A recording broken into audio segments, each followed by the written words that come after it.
Сәлеметсіздер ме, құрметті 10-11 сынып ата-аналары. Сіздермен мен мектеп психологы Асанова Айман Максимовна. Балаларыңыз жоғарғы сынып оқитын болғандықтан баста назарда емтиханға дайындық тұратыны бәрімізге белгілі. Сондықтан да біз бүгін сіздермен ОБТ-ға дайындық және оны тапсыру барысында жасөспірімге ата-ананың психологиялық көмегі тақырыбында әңгімелесетін боламыз. 10-11 сынып оқушылары үшін маңызды міндет ұлттық бірыңғай тестілеуге дайындық және оны тапсыру болып табылады.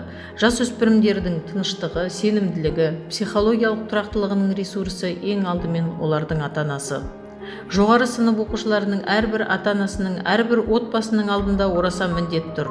Өз балаңа ересек өмірге өз күшіне нық сенетін тұлға ретінде, шығармашылық пен жасампаз еңбекке ынталы тұлға ретінде, мақсаткерлік пен табандылықты ту еткен тұлға ретінде қадам басуға көмектесу.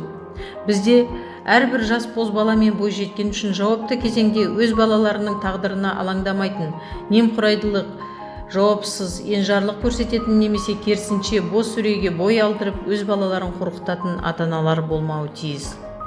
Әрбір ата-ана түсінуі тиіс. ОБТ нәтижесінің маңыздылығы олардың баланың денсаулығы мен эмоционалдық саулығына алаңдаушылығынан басым болмауы керек. Алда бүкіл өмір және жасөспірім оған өз күшіне деген нық сеніммен, ата-анасының оны түсінетінін және қолдайтынын сезініп, тіпті бәрі бірден қолдан келмесе де, алдағы уақытта қойған мақсаттарына қол жеткізуге мүмкіндігі боларына деген сеніммен қадам басуы тиіс.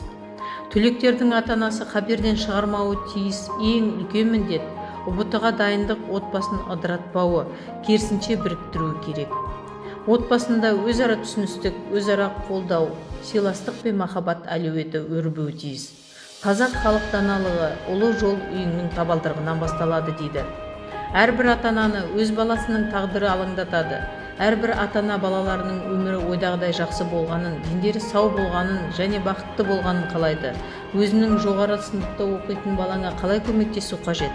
Қысқа да айқын формуланы есте сақтаңыз. Біріншіден, жағдайды сыйлаңыз. Оның жақсы тұстары мен жаман тұстарын қабылдаңыз. ОБТ бұл біздің білім беру кеңістігіміздегі қалыптасқан шындық, және бұл фактімен санаспауға болмайды. Өз күштеріңізді, жағдайдың жақсы жақтарын барынша толық пайдалануға бағыттаңыз. Сонымен қатар жаман тұстарын пайдаға айналдыра біліңіз. Екінші, жасөспірімді сыйлаңыз. Оның өзін бағалауын көтеріңіз. Оның өз күші мен қабілетіне деген сенімін нығайтыңыз. Оның жетістіктерін құптаңыз. Кемшіліктерін сынауға көп көңіл бөлмеңіз. Үшінші, сүйіспеншілік пен ынталылық танытыңыз. Жасөспірімнің көңіл күйі мен мінез құлқындағы барлық нюанстарды уақытында аңғарыңыз. Оған жүктемелерді организмнің физикалық және психологиялық ресурстарына күш түсірмей жеңуге көмектесіңіз.